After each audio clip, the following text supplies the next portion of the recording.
Olá, estamos aqui em mais um AMBRcast e dessa vez nós vamos falar por um assunto que chama muito a atenção da população, porque é um medo de todo mundo que pretende envelhecer. Nós vamos fazer um passeio sobre demências e o assunto chama muita atenção, é um assunto que se estuda bastante, né?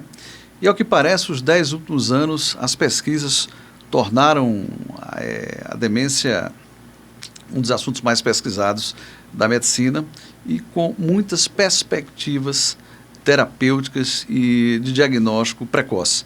Nós estamos aqui com o Dr. Carlos Uribe, que é neurologista do Hospital de Base e também da Clínica Eixo. E ele tem área de atuação na neurologia cognitiva e do comportamento, é mestre e doutor em neurociências pela UNB e é investigador de estudos clínicos sobre demência do Instituto de Pesquisa L2.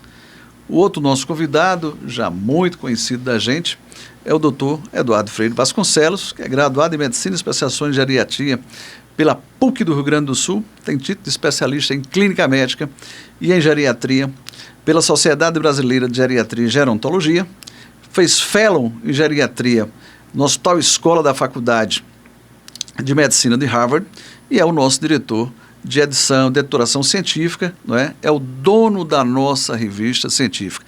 Sejam muito bem-vindos, é um prazer imenso ter aqui, eu acho que o assunto é um assunto bastante instigante e com certeza a gente vai passar uma noção de grandes coisas que estão acontecendo no estudo, no diagnóstico, no tratamento das demências. Não é? Eu vou começar pelo doutor Eduardo. Doutor Eduardo, não é? O que é que nesses últimos 10 anos mais lhe impressionou sobre demência? Diagnóstico, tratamento, diagnóstico precoce, o que é que você acha que a gente mais avançou? Bom, nós estamos vivendo um momento de transição importantíssimo nas demências, em especial nos últimos 5 anos, mas nos últimos 10 anos, indiscutivelmente, o diagnóstico precoce. Por quê? Há um dado da Alzheimer Association que, em média, o diagnóstico nos Estados Unidos é dado com 15 a 18 anos de evolução da patologia. Até pouquíssimo tempo atrás se imaginava que o diagnóstico poderia ser feito só com perda cognitiva. E hoje, com o advento do conhecimento dos processos bioquímicos que precedem a mutação e o período chamado pré-clínico da doença, que esse período pré-clínico pode se estender até por 20 anos antes do aparecimento do declínio cognitivo, a gente passou a ter um divisor de águas no diagnóstico precoce. Nós estamos vivendo também um momento mais encantador dos resultados de anos e anos de pesquisa, visto que estamos com 2 drogas aprovadas recentemente nos Estados Unidos, uma que foi o lecanemab em 2023 e em 2024 o donanemab, que agora, 2 meses atrás, foi incorporado no Brasil, a Anvisa o aprovou e já é comercializado. Nós já temos, inclusive, são medicamentos que retardam a doença? Modificam o curso da doença. Modificam o curso, mas modificam o curso retardando? Não só. Há uma perspectiva de uma varredura das placas amiloidais depositadas no córtex e a gente só não sabe por quanto tempo isso será duradouro. A gente pode falar muito sobre isso porque é modificador do curso de fato. A gente está diante de um divisor de águas no tratamento dessas doenças. Tratamento puro. Tratamento puro, exatamente. Nós estamos vivendo um momento que eu tenho dado aulas em vários locais como Golden Age do momento das demências. Nós estamos vivendo, passamos 20 anos numa entre-safra. A última droga que tinha sido aprovada no FDA tinha sido a memantina em 2003 e exatamente 20 anos depois o lecanemab. 20 anos. Então nós estamos saindo de uma esperança para uma realidade. Nós estamos saindo para uma realidade e sem otimismo excessivo, eu acredito que em 5 anos nós estaremos numa outra realidade com dilemas éticos diferentes. Por quê? Hoje, com a melhora da qualidade do diagnóstico precoce, nós podemos dar um diagnóstico 20 anos antes da perda cognitiva. Indivíduo em absoluta fase produtiva de vida, ciente de que teve uma alteração bioquímica que vai desencadear a doença. Tem um trabalho que foi publicado esse ano pelos chineses que mostrou que pacientes acompanhados por 10 anos com alteração de biomarcadores, 80% deles com 7 a 8 anos já tinham desencadeado doença. E 20% completaram 10 anos sem desencadear a doença. Imagina, você ter um diagnóstico 10 anos antes de início dos sintomas clínicos da doença. Então, tudo isso vai nos trazer um dilema ético muito grande. E esses biomarcadores estão disponíveis no Brasil? Estão disponíveis, todos eles. A gente vai conversar essa noite. Eu espero que possamos conversar sobre eles. É um assunto com certeza. Encantador. Extremamente importante. Não é? Vai despertar a curiosidade do público. Acho que demência é o temor de muitos. Não é? Doutor Carlos, o senhor tem um ambulatório, não é? De deficiência cognitiva no hospital de base. E a demência é um assunto cada vez mais debatido. Não é? Na sua opinião, houve mais diagnóstico ou realmente aumentou a incidência da demência? Primeiro, obrigado pelo convite, doutor Paulo. O aumento da longevidade é uma coisa que é bem atrelada a esse aumento da expectativa de vida, né? E aqui no Brasil, onde não se fez ainda um controle adequado de alguns fatores de risco, que aumentam as chances dessas doenças degenerativas, estamos vivendo um aumento de casos, realmente. Pessoas mais velhas, vivendo mais tempo com fatores de risco, que acabam desenvolvendo mais síndromes demenciais. Sim. Há também uma mudança na cultura da população, né? Porque antigamente era normal ficar caduco, né? As pessoas falavam assim, caduco, né? E isso ainda persiste um pouco, né? Achar que é coisa da idade, é normal, mas a gente não normaliza essa perda cognitiva. A gente sabe que pode sim, é uma chance real, a gente conseguir passar dos 80 anos sem alteração cognitiva, né? Mesmo que algumas mudanças bioquímicas, como o doutor estava comentando, possam vir acontecendo muito tempo atrás, muitos anos atrás, se se criar uma resiliência, se modificar fatores de risco e agora com as possibilidades de tratamento, né, a gente poderia realmente mudar esse curso, né, de uma perda cognitiva para quase todo mundo para uma coisa muito mais controlável, uma coisa muito menos prevalente no futuro. Isso, inclusive, está acontecendo nos países que têm um desenvolvimento maior, porque os fatores de risco estão sendo controlados. Então, a expectativa de aumento de prevalência de demências está caindo, está se estabilizando.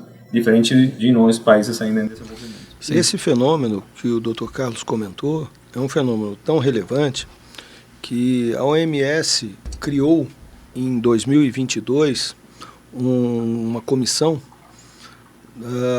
para uma avaliação, porque há uma perspectiva que em 2050, daqui a 25 anos, 6 em cada 10 diagnósticos de demência ocorram em países de médio desenvolvimento, sendo que 4 desses países são considerados os países críticos: Paquistão, Índia, Rússia e Brasil. Mas tem alguma coisa específica?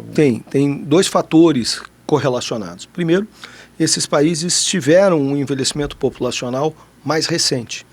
O grande legado médico do século XX foi o envelhecimento. A longevidade é conquista de vários fatores, como melhora da estrutura sanitária, diminuição da mortalidade infantil, antibiótico, vacinas, tudo isso fez diferença. Tratamento das doenças cardiovasculares. Sim. Então, o que foi acontecendo? Foi diminuindo a mortalidade por várias outras patologias e países altamente desenvolvidos, no início dos anos 80, 90 do século passado, atingiram uma expectativa de vida muito elevada. Fenômeno que começou a acontecer nos países de médio desenvolvimento já agora, nos anos 15, 20 do século XXI. Sim. E esses países, esses 4 que foram citados, são países extremamente povoados e com uma estrutura de medicina de a capacidade de gerar diagnóstico. Porque existem países que estão envelhecendo a população e que não estão diagnosticando por não ter a mesma estrutura que a Índia, que o Brasil e que a Rússia. Então, esses 4 países vão sozinhos representar mais de metade dos diagnósticos de demência daqui a 25 anos. Deixa eu fazer uma pergunta a vocês que é importante. Qual é a distância hoje? Qual é a diferença de tempo hoje entre, por exemplo, os Estados Unidos e o Brasil em termos tecnológicos para a demência? Para diagnóstico, no meu entender, nenhuma.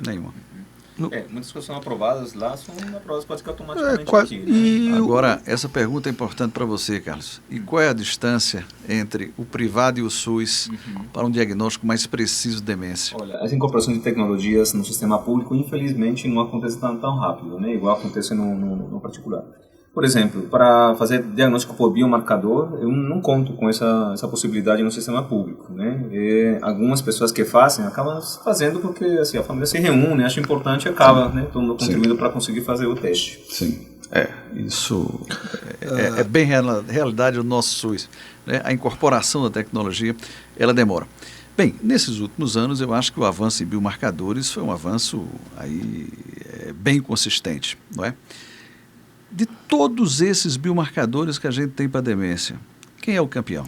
Bom, é difícil você dizer quem é o campeão. Por quê? Nós temos peculiaridades em cada uma das situações. O PET amiloidal, PET scan com a avaliação amiloidal, é um biomarcador de excelente precisão, é considerado um padrão ouro. Entretanto, agora, a questão de um mês atrás, um marcador da TAU 217 nos Estados Unidos conseguiu uma similaridade de 98%. Então, um marcador plasmático, um fluido plasmático, que você consegue 98% de similaridade, foi aprovado pelo FDA como biomarcador de padrão comparável ao PET. É uma molécula? É plasmático. Sim. E eu, pessoalmente, na minha prática, e porque a gente faz isso em pesquisa clínica há muitos anos, há mais de 10 anos, eu gosto muito do líquor, porque o líquor me dá um conjunto de informações maiores. O líquor eu tenho a variação 40-42, que são os peptídeos componentes da beta-amiloide, eu tenho uma boa avaliação da tal, então eu consigo com o líquor um conjunto de informações muito sensível. Porém, qual que é o melhor? Melhor é o que você puder usar. Se você tiver recurso de usar mais de um, melhor será. Mas todos eles são muito bons. Eu como neurologista, tenho uma preferência também, uma queda pelo líquor, né? E especialmente porque às vezes você precisa não só diagnosticar se é doença de Alzheimer ou se pode ser outra coisa. É neuroluz, né? Diagnóstico diferencial. Sim. Exato. Uma doença imunomediada, outra coisa diferente, a gente aproveita, faz o líquor e faz o painel completo para pesquisar tudo, né? Sim. Mas atualmente no Brasil não tem nenhuma tecnologia de plasma ainda aprovada, mas há uma perspectiva muito boa nos próximos meses de termos esse tipo de diagnóstico. Já laboratórios brasileiros. Né? Tem um estudo brasileiro, inclusive, que foi publicado, nós apresentamos isso recentemente, de colegas brasileiros, com um biomarcador feito em Porto Alegre para o diagnóstico da beta-amiloide, da TAU 217, tá, que é uma subfração da TAU. Excelente resultado. Tá, é o mesmo padrão do apresentado e aprovado no FDA. Isso vai baratear e, quem sabe, tornar a incorporação no SUS, por exemplo. É fundamental. Qual o percentual hoje que a gente tem de Alzheimer no seu ambulatório? Você tem várias demências, como a gente já tinha falado aqui, demências inclusive raras, não é? Mas qual é o percentual de Alzheimer? Bom, consciencialmente ele levou uma tabela, né, com esses diagnósticos, está em torno de 70%, tá? Que condiz com os estudos populacionais, né? 60%, 70%. Então, Alzheimer é a demência mais comum. Agora, isso por critérios clínicos, porque raramente eu tenho a possibilidade de fazer um diagnóstico por biomarcador. Então, com certeza, alguns diagnósticos errados. Aquele dado norte-americano de diagnóstico equivocado por não se fazer diagnóstico diferencial é baseado só no diagnóstico clínico. O grande problema, nós estamos falando uma coisa, é o diagnóstico precoce, que é pré-clínico. Sim. O diagnóstico por biomarcador, a doença tem 7 etapas.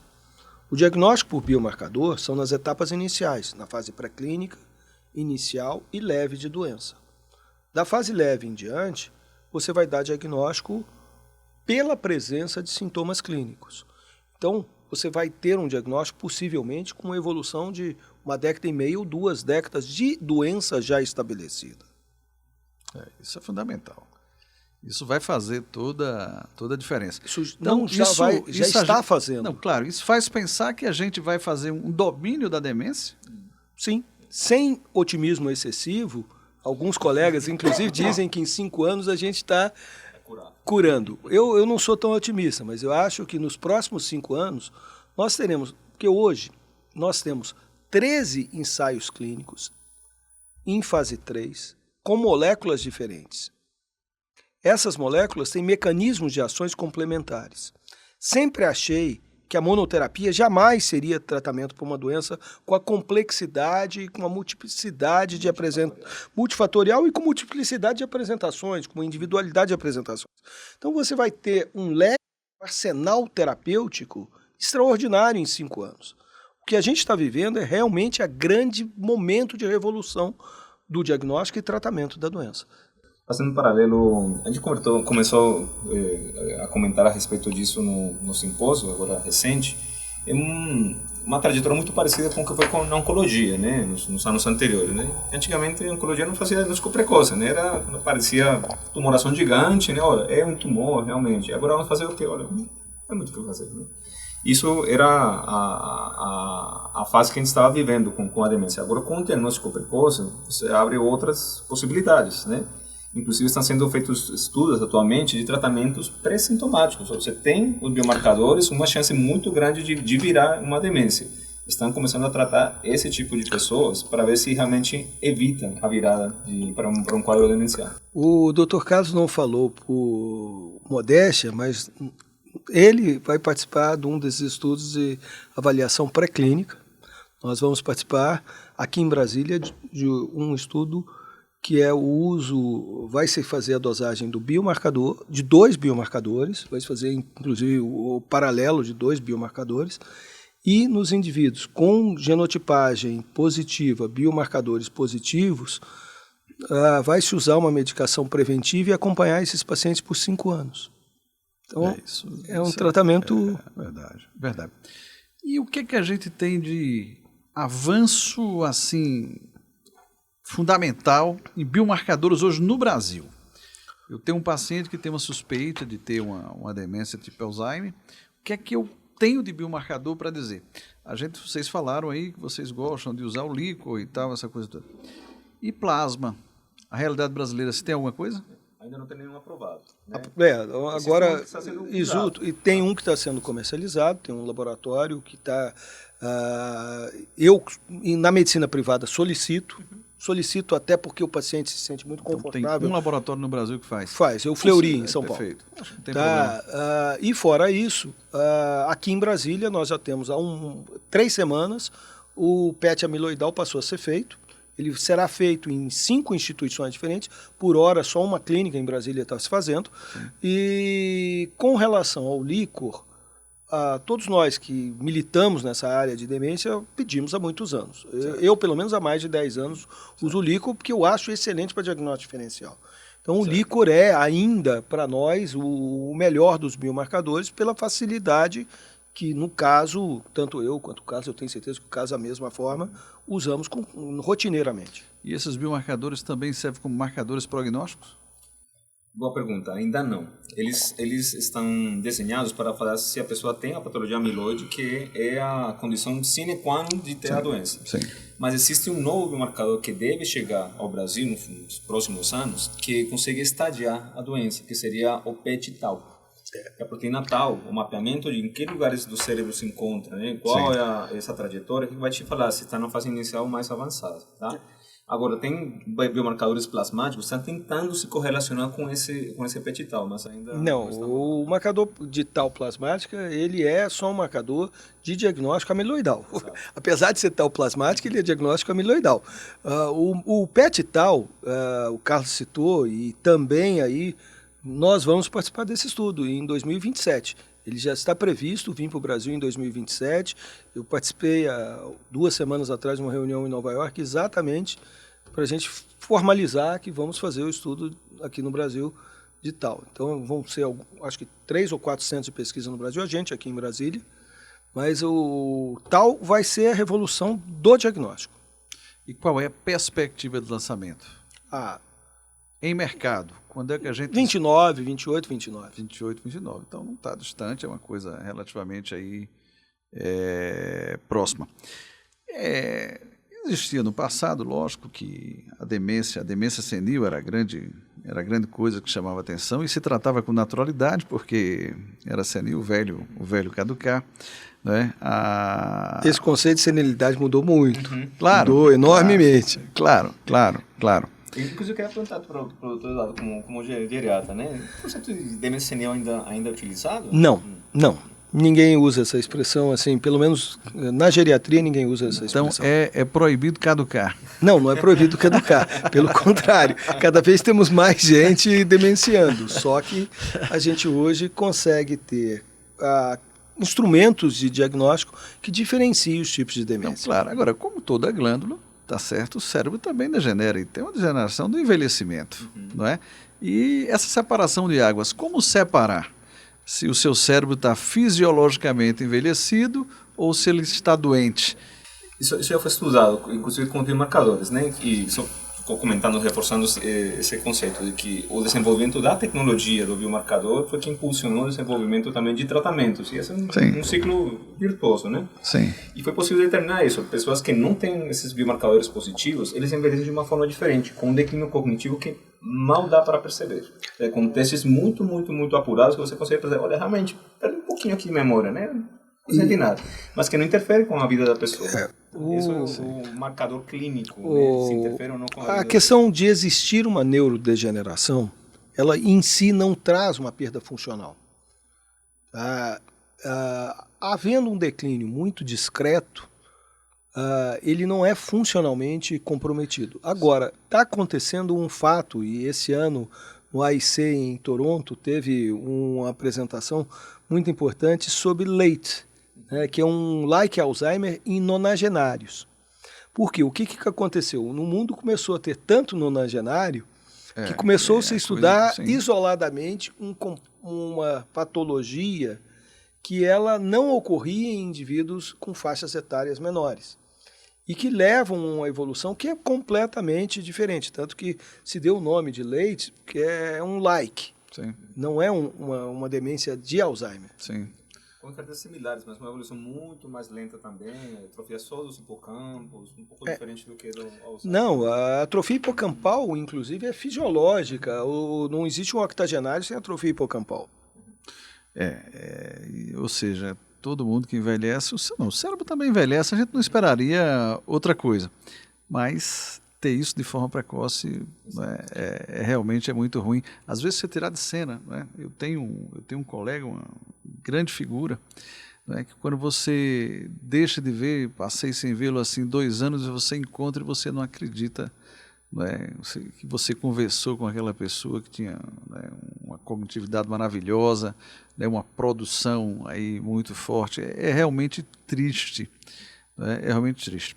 Bem, como diagnóstico hoje, excetuando biomarcadores, o que é que se tem feito? Quais são os testes cognitivos para se dizer você está demente? A gente acaba fazendo uma varredura básica, né, bioquímica, hemograma, sorologias, para descartar causas que são potencialmente irreversíveis, potencialmente retratáveis, né? Hipotireoidismo, deficiência de B12, por exemplo, né? Sim. E é recomendado fazer um exame de Então, de B12 não é só da moda, é uma realidade. É uma realidade muito relacionada a idosos institucionalizados. Tá? Eu me lembro, há uns 20 anos atrás, uma professora que eu tive nos Estados Unidos, em que ela trabalhava num conjunto de nursing homes, que era uma instituição judaica que chamava Hebrew Senior Life, e ela foi uma das primeiras autoras relacionadas a B12 e uma demência. E isso era nitidamente população institucionalizada e não na população vivendo fora de instituições. Por quê? Porque esses idosos eles tinham dificuldade de mastigação e a comodidade dos cuidadores, né, optava por uma dieta com uma deficiência muito grande proteica. Sim. Também o idoso pode ter atrofia gástrica, vai interferir na absorção e tal. Tem um fator que vai ter um fator perigoso aí no futuro, que são o excesso de cirurgia bariátrica. Também vai influenciar. Já tem alguma relação entre bariátricos e uma chance maior de demência? A questão da má absorção, né, de malnutrição é um risco enorme, né? Sim. Agora, não tenho pego pessoas muito idosas, né, com antecedentes de cirurgia bariátrica. Eu me lembro bem, eu até estava comentando essa semana, eu tive uma perda muito marcante, que foi um professor, foi uma pessoa provavelmente o grande mestre que eu tive, o professor Yoki Moriguchi, foi o que introduziu a geriatria no Brasil. O professor Moriguchi morreu agora, segunda-feira. E o professor sempre falava uma coisa: come muito, vive pouco. Come pouco, vive muito. Ele falou: não conheço nenhum centenário obeso. E é fato, o professor era um grande estudioso de centenários, e porque as comorbidades associadas. Então, no geral, os obesos acabam sendo indivíduos que desenvolvem patologias e que dificilmente se tornam grandes longevos. Sim, verdade. Pensando nesse sentido, né, bariátricos geralmente foram obesos por algum tempo, né? E o reganho é muito grande, muito significativo. Também assim, um metabolismo mais inflamado também, a inflamação sistêmica e a neuroinflamação estão relacionados também com perda cognitiva. Bem, a gente sabe que o sono, pelo menos, é um fator de risco para a memória. É um fator de risco aí importante. Quem não aprofunda dos 14 fatores modificáveis. Verdade. Quem não aprofunda o sono pode ter problema de memória. E nós estamos falando de pessoas jovens. Não precisa necessariamente ser idoso. Né? E a obesidade, ela é uma pandemia. E isso influenciou na quantidade. Mas as mutações são ocasionadas no jovem. E aí, com o tempo, que você vai tendo a neurodegeneração. Aos 40, 50 anos que a gente faz a mutação. E aí a patologia vai apresentar perda cognitiva aos 60 e poucos. Agora, memória e cognição são duas coisas diferentes. A diminuição da memória me parece ser um processo natural do envelhecimento. Não é. Muito pelo contrário. É a perda de atenção e de foco e de motivação. Então, a falta de aprendizado do demente é por falta de atenção? Não. O demente tem um processo neurodegenerativo. Ele não assimila. Ele não assimila, não. Ele perde aquilo que ele dispunha de reserva. Ele entrou e saiu. Sim. Agora, o que acontece fisiologicamente com o envelhecimento cerebral?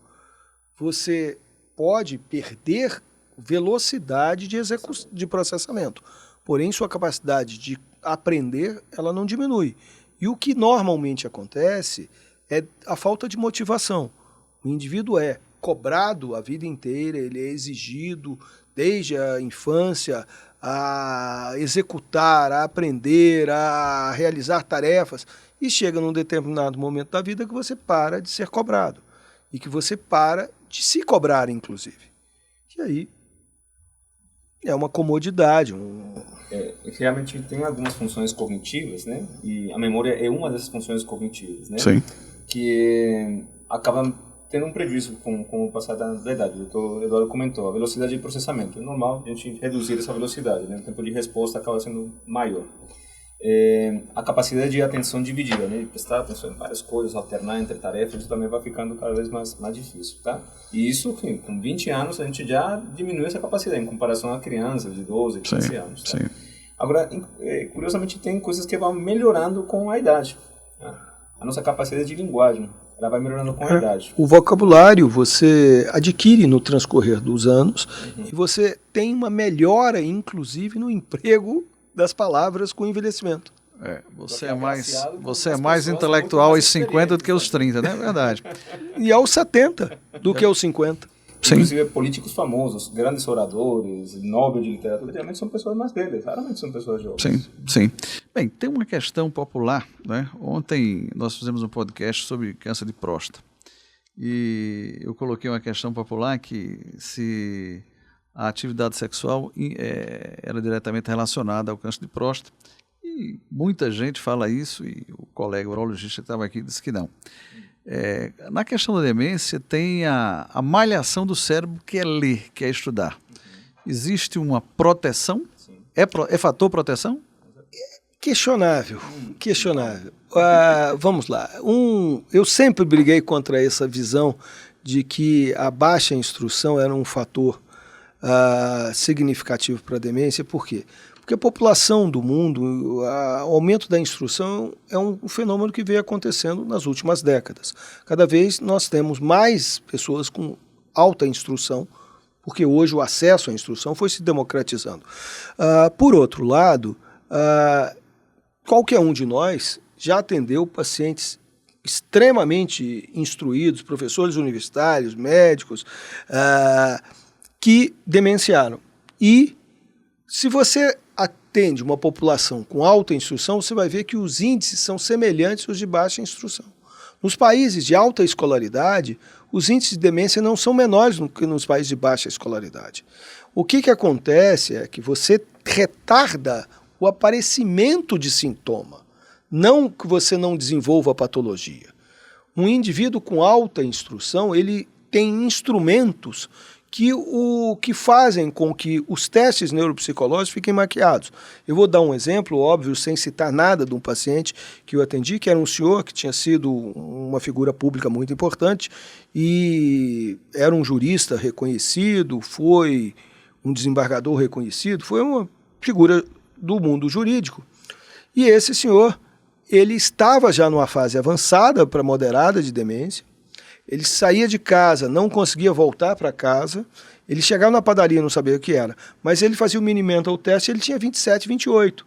Tá? Uma escala que, se você seguir a escala de mini-mental, ele estava exatamente normal. Por quê? Ele tinha argumentos e capacidade... Tinha uma reserva. Não só, essa reserva cognitiva faz com que você mascare testes neuropsicológicos, mas essa reserva cognitiva, você... Ao usar instrumentos de maior acurácia para avaliação, como um PET, por exemplo, você vai ver que esse indivíduo tinha um cérebro altamente atrofiado. E essa questão de reserva cognitiva, eu gosto muito de citar uma situação do Nun Study, aquele estudo do David Snowden, aquele médico de Chicago, em que ele estudou as freiras. Tinha uma congregação de freiras nos estados do norte dos Estados Unidos e na província de Quebec. Essas freiras, o Snowden era um neurologista que ele vivia em Chicago e ele recebia os cérebros dessas freiras, ele atendia voluntariamente as freiras durante anos e na condição de, quando morressem, doassem o cérebro para a Fundação Snowden. E o Snowden tem uma das capas de mais mau gosto da Newsweek, em que ele, 800 cérebros atrás, das coisas mais medonhas. Mas o Snowden, ele foi considerado genial e ele que foi o que cunhou essa expressão de reserva cognitiva, de neuroplasticidade. À luz do conhecimento da época, nos anos 90, final dos anos 90 do século passado, o Snowden estava certo.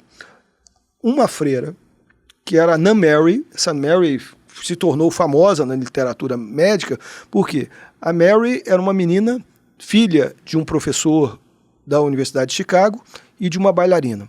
Quando jovenzinha, foi educada pela mãe a tocar piano, a aprender a gostar de artes, foi bailarina, e o pai ensinou matemática. Essa moça estudou, graduou-se em matemática, fez doutorado em filosofia, tocava piano de forma maravilhosa, resolveu ser freira, entrou nessa congregação, virou a prior da congregação, administrava 2 hospitais, fazia contabilidade da congregação, morreu. Quando a Mary morreu, qual não foi a surpresa? De todos os 800 cérebros que o Snowden tinha visto anteriormente e autopsiado, era o mais atrofiado e com mais placas amiloidais. Aí a explicação que o Snowden deu. Sim. Como a Mary dominava várias cognições... Ele achou que era reserva. Agora... O que aconteceu é que a Mary não tinha uma alteração da tal. À luz do conhecimento atual, se ele tivesse feito uma dosagem... Porque a doença a amiloide faz a neuroatrofia, a neurodegeneração, mas a amiloide não faz perda cognitiva. Se a Mary não tivesse a alteração da fosforilação da tal, ela não tinha doença. Então, à luz do conhecimento atual, esse conceito do Snowden, ele tem reservas. Não estou dizendo que é absolutamente equivocado. Dá o contraponto, né? Sim. Essa questão do estímulo cognitivo, né, é um fator que vai agir em vários pontos, né? Atualmente se considera que um fator protetor, sim, é desenvolvido muito na infância, né? O ensino fundamental, né, é um fator protetor para o público com demência. Agora, pessoas que são mais instruídas, elas tendem também a cuidar melhor da saúde, tá? Tem melhor renda, tem cuidado com a saúde melhor, tem melhores escolhas durante a vida, enfim. Além disso, a gente percebe também nos consultórios que pessoas que têm uma atividade intelectual maior, acabam sendo, a gente chama que são pessoas altamente demandadas. E muitas vezes essas pessoas têm uma coisa que a gente chama de queixa subjetiva de memória, ou uma queixa cognitiva subjetiva. É o seguinte, a pessoa tem uma... Ele fala, eu não estou normal, eu estou diferente do que eu me conheço, tá? Mas todo mundo ao redor fala assim, tá tudo bem. Vamos fazer o teste? Nos testes, como o doutor mostrou, tudo perfeito, tá tudo normal, tá? Inclusive, essas pessoas, né, elas estão em risco de evoluir com uma doença degenerativa só pelo fato de perceber alguma coisa diferente. Muitas vezes são até selecionados esses casos para fazerem parte de coortes para ver como evolui a queixa junto com biomarcadores e se isso vai ser realmente um fator de risco. E atualmente você sabe que é um fator de risco para evoluir com uma doença degenerativa. Se a pessoa começar a ter essa percepção. Isso, né? isso já Olha, liga um sinalzinho de alerta. Ele mesmo tem a percepção de que não está a mesma coisa. Diferente também de pessoas, por exemplo, que têm baixa instrução. Geralmente a família só leva no consultório quando já está numa fase avançadíssima de doença. Sim. Porque assim, a manifestação que eles tiveram é quando já começa uma alteração comportamental muito bizarra. Sim. Qual é a explicação que o pessoal tem dado para demências que avançam muito rápido?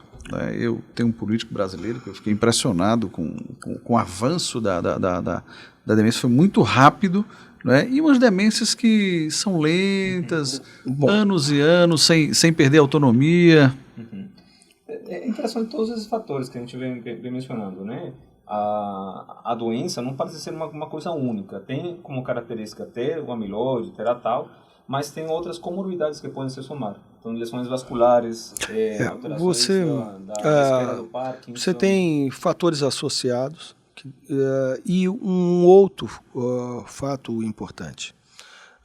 Às vezes, o momento do diagnóstico, aquilo que a gente estava falando. A patologia vem ocorrendo e a cognição está sendo mantida até mesmo por reserva. Mas a patologia já está evoluindo. E, às vezes, o diagnóstico é dado num indivíduo que tem boa reserva cognitiva, esse diagnóstico por perda cognitiva é dado muito tardiamente. Então, nesse indivíduo, a percepção de que a doença evoluiu mais rápido. Na verdade, o diagnóstico foi dado mais tarde. Sim, sim. Microinfartos terminam influenciando a demência? Sem dúvida. Faz parte desse complexo que a gente chama de complexo de comprometimento cognitivo vascular. Certo. São lesões, grandes infartos ou infartos estratégicos, vai exatamente lá no núcleo do tálamo que faz o circuito de memória e já acaba afetando a memória. Ou esses microinfartos que vão se acumulando, né, e desconectando o cérebro, ele acaba contribuindo para quadros demenciais. A memória ela é uma coisa misteriosa. Eu vou fazer aqui uma inconfidência, né? Eu tive sarcoidose. E aí eu tive neurosarcoidose. Não é? Uma coisa bem mais rara. CRM positivo. CRM positivo, verdade. E eu tive narcolepsia como sequela da neurosarcoidose. Olha o caminho. Então, o que foi que aconteceu comigo? Eu perdi uma boa parte da memória de coisas estudadas, não é? Com total consciência da perda. Não é uma perda inconsciente, é uma perda consciente. Né? Consciente ali, eu tinha consciência de que tinha perdido. Coisas assim extremamente estranhas. Por exemplo, um colega de trabalho, você não lembrar do nome. Ou alguém que fala com você com muito entusiasmo, lógico que te conhecia, não é? E você não tem... E essas coisas vieram sendo colocadas lentamente, não é? E eu acredito que eu voltei a um estado, se não basal, perto do basal. E houve uma coisa interessante, porque eu tive que reestudar muita coisa, não é? Eu sou um bom diagnosticador, né? Talvez reconhecido pelos colegas. Eu tenho uma capacidade de memória extrema que favorece muito o médico, né? Eu conto a aula que você deu há 30 anos no congresso tal e aquela coisa que você disse que você não vai lembrar que você disse aquilo. E eu estou dizendo, você disse isso, você deu essa informação. Como característica, não é? Eu não perdi a memória antiga, né, de várias coisas, mas eu tive coisas curiosas. Por exemplo, filmes. Né? Você não lembrar de grandes filmes, né? E se assistir, não lembrar e tal, essa coisa toda, e algumas coisas não voltou. Mas quando eu reestudei e readquiri a informação, dava conflito, não é? Entre o resto, se não fosse a mesma informação. né? Eu tinha uma informação que não era, por exemplo, informação absolutamente moderna, eu reestudei, a informação é mais moderna, ela até mais, né? E quando elas se encontravam, né, aquilo dava problema. Né? Eu consegui administrar isso muito bem, né, com muita tranquilidade. Eu continuei atuando na medicina sem nenhum problema, e eu tenho acompanhamento por um colega americano. A gente faz isso uma vez ao ano, uma teleconferência, é a única coisa que eu faço hoje. A narcolepsia, né, eu venci por completo, né, mas eu tinha uma sonolência que era uma coisa absurda, né? E o meu momento de produtividade, eu me considero muito mais produtivo hoje do que no passado, né? Com cognição mesmo, a capacidade de você ler rápido, de estudar ali e fazer. Então a memória tem seus mistérios, não é? É possível que a inflamação do encéfalo deixe o camarada com pouca memória. Né? E são coisas raras. Eu conversei uma vez com uma colega de São Paulo e disse: a gente precisa publicar seu caso. Eu disse: não, eu não vou fazer isso. Eu não vou fazer isso. Não, a gente não conta para ninguém. Disse: mas não vamos poder fazer isso. Agora, voltando à questão do sono, e eu sou pneumologista e trabalho com sono também, é uma das coisas que quem tem doença do sono reclama muito. Reclama disso: olha, minha memória não está boa.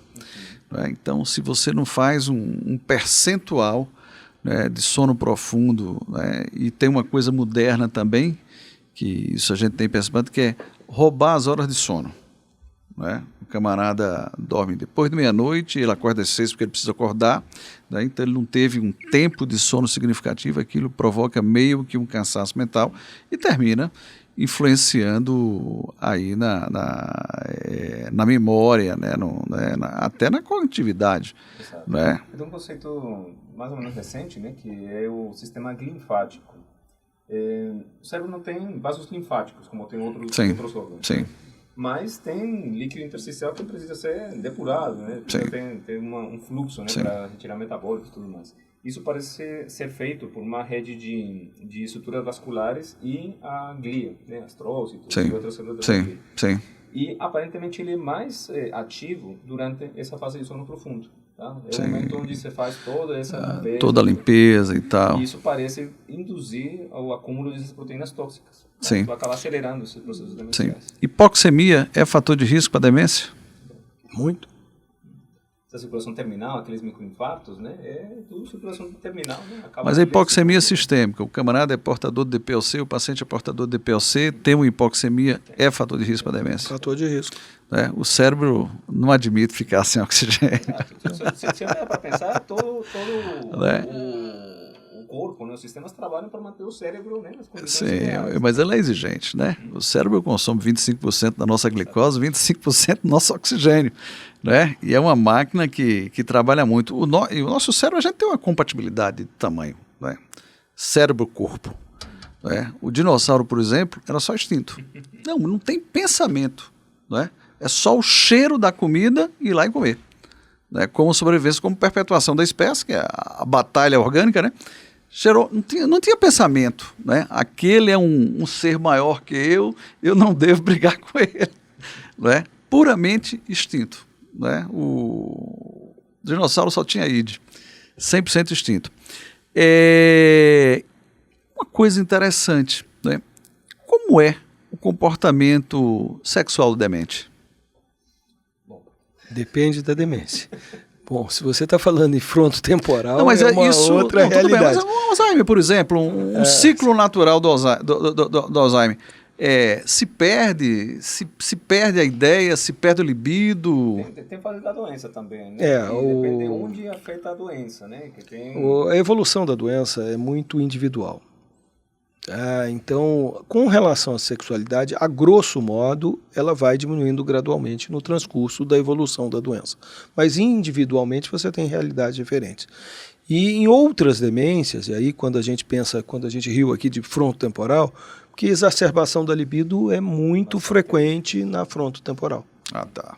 Assim, na verdade, assim, existe esse ID, né? Esse impulso, e tem redes que acabam controlando assim, olha, não é o momento adequado, não é a situação adequada, né? Os demenciados perdem o lobo frontal, né? O lobo frontal é ditador, ele que diz, né? O superego está lá, né? E a influência do álcool na demência? Um fator de risco significativo. Estudos com relação a alcoolistas moderados e grandes alcoolistas.